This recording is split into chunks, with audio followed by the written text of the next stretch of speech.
Pierre Poilievre is blaming you for pretty much every problem facing the country, whether that's crime. Big laugh from the gallery. That's great. Crime, inflation, a shortage of housing. And looking at the polls, I'm wondering if you think that message is sticking, if you think there's a large number of Canadians who blame you, not for trying to solve their problems, but making them worse. One thing we've heard right across the country is that Canadians are going through a tough time right now. Inflation has given them a big kick in the teeth over the past year and a half, after the extraordinarily difficult situation that COVID was. And now interest rates causing huge challenges on home buyers and homeowners. And people are really feeling it. No wonder people are feeling anxious and upset. The question, of course, as politicians remains, what do we do when people are upset? How do we respond when people are fearful for their future, worried about their kids' prosperity, worried about their ability to pay their rent or buy groceries?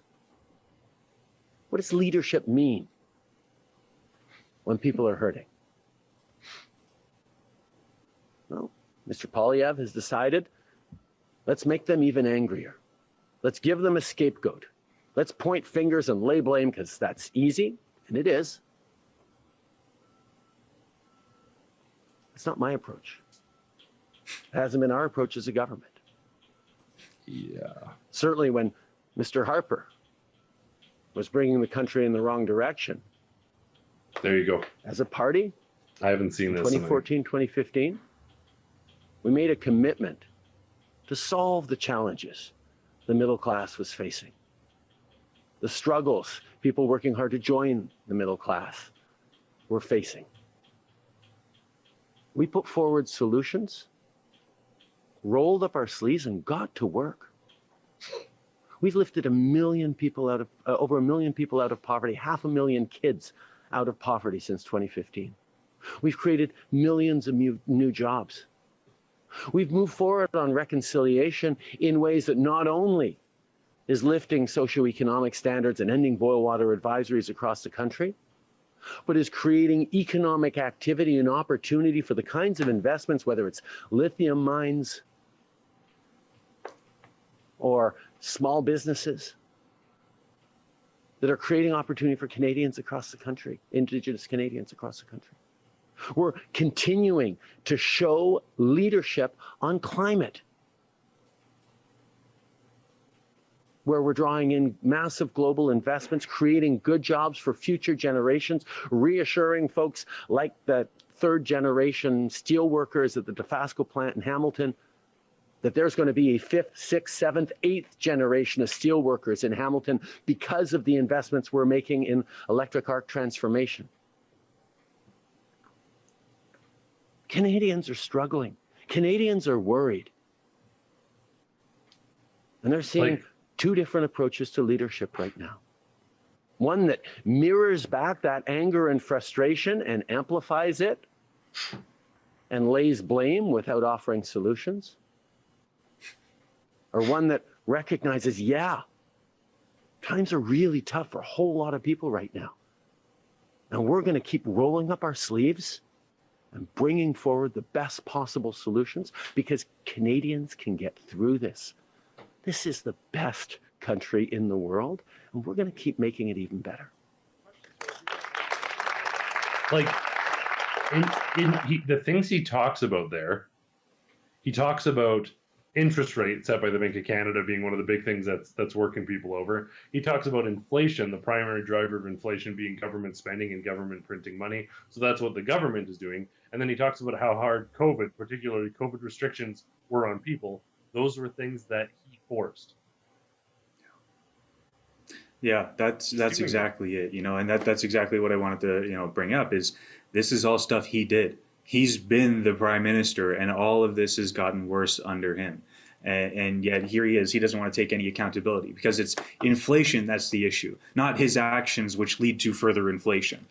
He does this with every single thing. It it's sad, really. And maybe I can just ask if we can pull up that video. I just want to show you guys the first couple of seconds again, up until the point where the audience behind Trudeau laughs. Not the audience, I'm talking about there. Can we just pull up that clip one more time? And I want to address something. Okay, well, there we go. Pierre Poilievre is blaming you for pretty much every problem facing the country, whether that's crime. Big laugh from the gallery. That's great. Pause right there. Yeah, laugh from the audience. That's great. And look at the attitude that these people have. Oh, look, the nation thinks that you guys are not maybe doing a good job. Ha ha ha ha. Don't be so silly. This is ridiculous. This is fear mongering.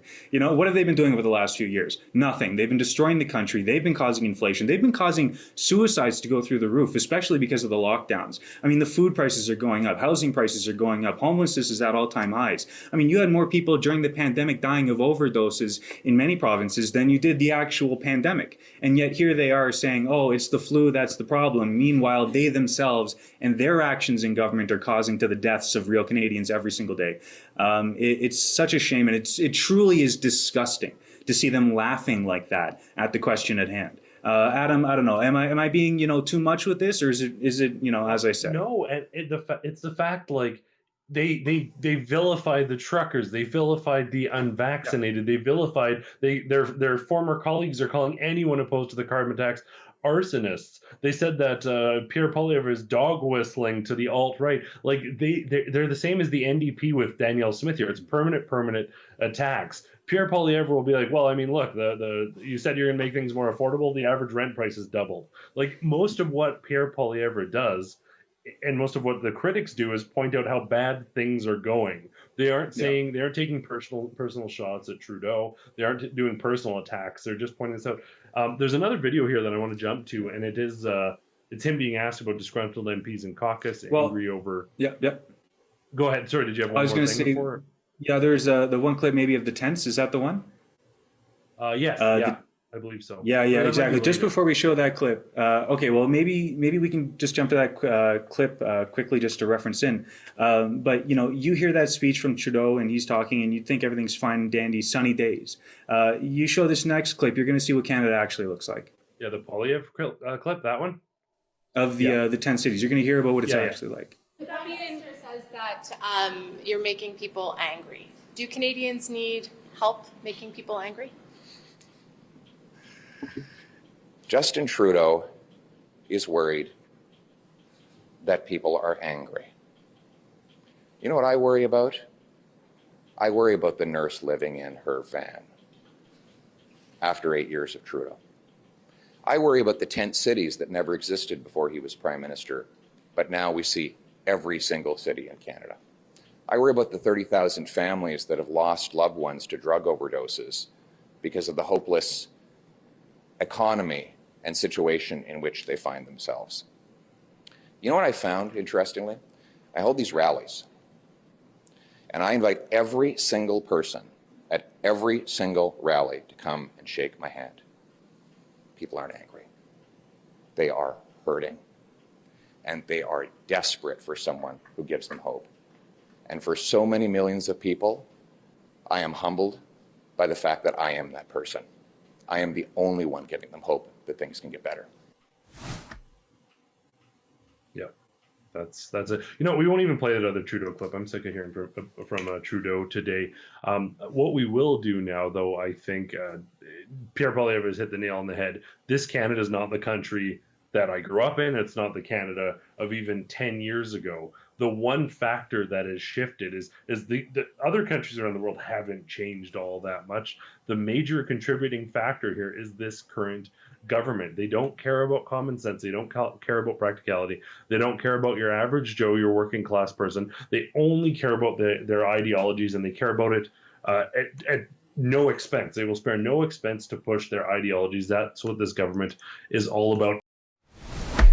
Hey folks, that was a clip from the daily live stream. I co-host it Monday to Thursday from 1 p.m. to 2 p.m. Eastern Standard Time. The Alberta team takes over on Friday.